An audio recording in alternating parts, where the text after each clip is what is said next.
Hello. Today I'm going to show you how to upload exam information on the Accommodate portal for students taking exams at the Student Disability Services Testing Center. From the Accommodate homepage, we will first select the Courses option on the left-hand side. Once we have done so, you will then want to scroll down to the course that you are hoping to upload an exam in. So for this example, we're going to select Cooking 101. Once you have pulled up the course page, there are a variety of tabs at the top. For example, Students, Test Request, Provide Testing Information, and Note Taker Notes.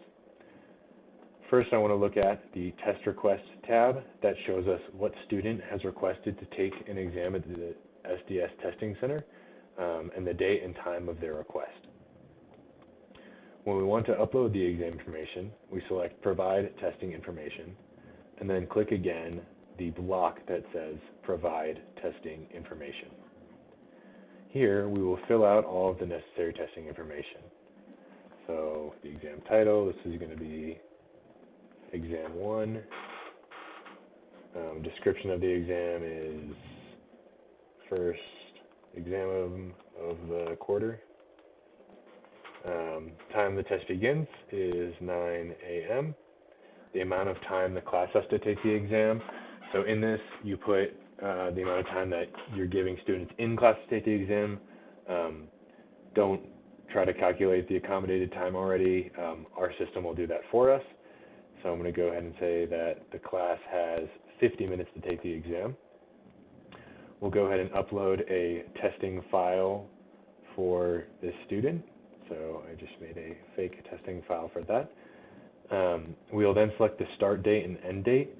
Generally speaking, the start date and end date should be the same date unless you're allowing a larger window for students to take the exam. And then we will continue to fill out information. So we'll say this is an in-person exam. It's going to be administered to the class on paper. Again, you have other options here if it's a Canvas exam or a McGraw-Hill Connect exam. This one's on paper. We'll say no personal laptops, yes. We will print a copy for every student. We'll then say, again, you can select whether or not it's a closed note, closed book, or open note, open book exam. For this example, I'm just going to say it's closed note, closed book. Since it's a cooking exam, no calculators allowed. We'll say no Scantrons required. This additional testing instructions box is important because that's what lets us know what other instructions you have for this test. So, for example, if the students are allowed to use a cheat sheet on this exam, you could just write students get a cheat sheet.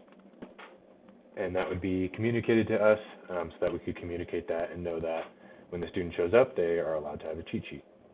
Phone number is where you would put your phone number, or essentially the easiest way to contact you during the exam. So if we need to call you with any issues, this is the phone number we would reach you at. So just fill out a number. Email address, again, is the email address that we can best contact you during the exam. So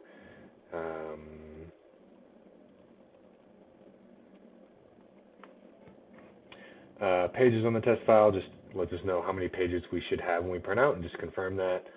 And then double-sided, single-sided is kind of how we will print it out. How the test will be returned, you have the option to have it scanned and emailed back to you, TA or instructor pickup. We can deliver to your department, or if the answers are on Canvas, then we'll just leave it as is. So I'll just select scanned and emails. You can select yes, apply to all records, and yes, apply to all sections that you are teaching. This will not automatically populate on your other courses, so we do ask that you would upload the exam information for all of the sections that you're teaching. Otherwise, we have to do that on the back end of things.